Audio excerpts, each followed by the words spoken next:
If you're filming videos alone and you feel super awkward, then this video is gonna be for you. No camera operator, no fancy studio, just me filming my YouTube videos by myself. Here's my exact beginner setup for filming alone. No complicated gear. Honestly, one of the biggest things that stopped me from starting YouTube sooner was not really knowing how to film by myself. It felt awkward, there's no one behind the camera, you don't know if you look weird, and you don't know if the framing looks good. And it just feels like a lot at first. But over time, I realized my setup is actually super simple. And once I figured out something repeatable, filming became way less overwhelming. So I just want to show you exactly how I film my videos alone. The first thing is just camera placement. I always put the camera at eye level. That alone makes a huge difference. It just feels more natural, like you're talking to a person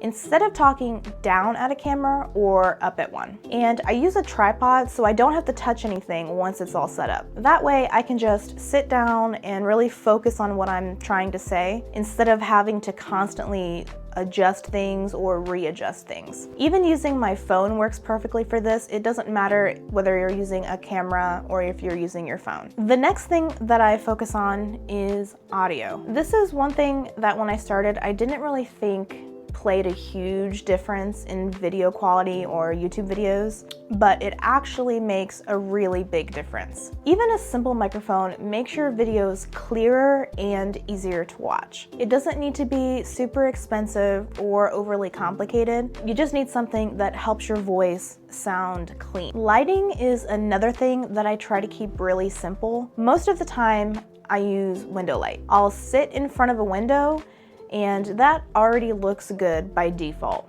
Plus, it's free. And if it's easier, it means I'm actually going to keep doing it. I also try to pay attention to the background of the video. I try to keep it relatively simple and nothing that's super distracting. Now, I prefer a more blurry background. I just like the way that that looks as opposed to having everything in focus.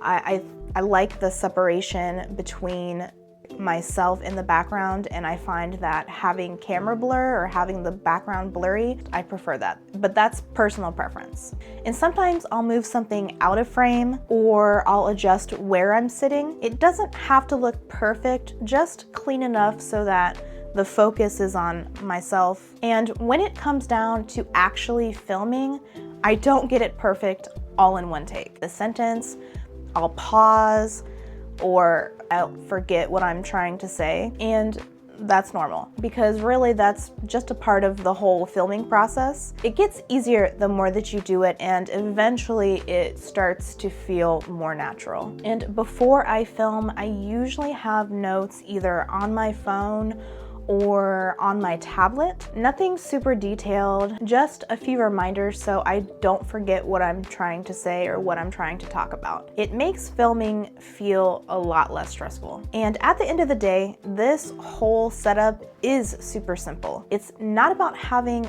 the perfect gear or the perfect setup. It's just about having something easy enough that you can press record and actually start making videos. This is just what's worked for me, and it's made making videos feel a lot more doable. If you're filming alone, you're definitely not the only one figuring it out as you go along. In my next video, I'm going to show you how I edit these solo filmed videos. So stick around, subscribe to my channel, and check out that next video.